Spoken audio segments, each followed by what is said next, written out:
Millennials. We're all a bunch of lazy crybaby snowflakes who know nothing about history and don't care about this country. There's a lot of evidence showing this, but there are some of us who defy the stereotypes and are actively working to educate our peers and fight against the leftist overtake. Just who are these generation stereotype defiers? Let's take a look at the millennials in the media. I remember being in my college classes, and I was English major, and I was studying sociology classes, English, political science, and I was never a conservative until I actually went to college and saw just how crazy and intolerant the left was. In college, I kind of noticed the indoctrination happening. Lucky for me, I didn't pay enough attention in school to get fully indoctrinated. Got to Columbia University in New York. It's an extremely liberal school. And I said, okay, the left and liberalism is absolutely not for me. So, when I got to, before I went to college, my dad said to me, John, you're either going to become a raging conservative or you're going to be a liberal like everyone else at Columbia, but there's nothing in between. Went to the Citadel, and instead of going into the military like so many of my classmates, I ended up going to the civilian sector. Started a Twitter account called Students for Trump. Just really, it was singular at the time. It was just myself.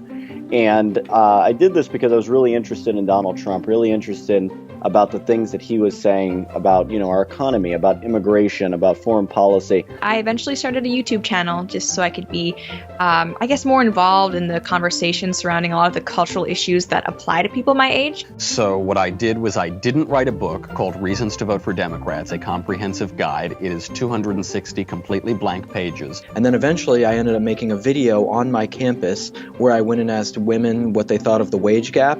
And of course, all of them thought they were so incredibly oppressed. So if a business could hire women for 77 cents for every dollar that a man makes, why would the business not just hire all women? If they could turn that much of a profit.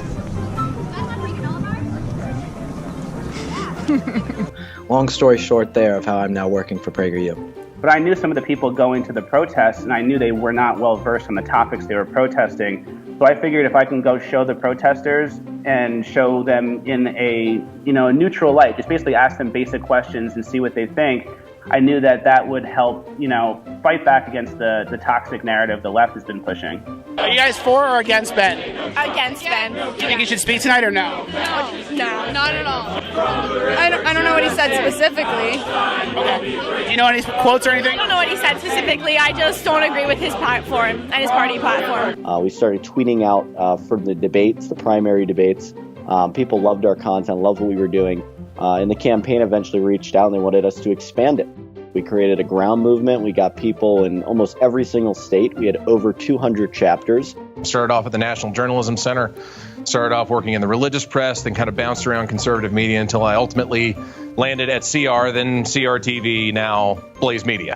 And by the end of my junior year, I was interning for Glenn Beck at Fox News and had quit the college Republicans because they were too liberal. So after that, it was kind of set for me. I produced a little bit for Fox News. I was a producer for CRTV before I did on-camera work. And then I kind of just ended up in Washington. And now I cover the White House for Blaze Media. I know a lot of people who are in social commentary media kind of go the journalism route. I went the YouTuber route, which I think is the, in some ways and some sad ways, the millennials version of journalism today. And this became a #1 best-selling book for a week and a half straight, and it was ultimately endorsed by the president as a great book for your reading enjoyment. And because I didn't write a book, they then gave me a show, which seems like perfect logic to me. Stay tuned to the next episode to hear more about their perspectives and get some advice. I'm Katie, and yes, I'm a millennial.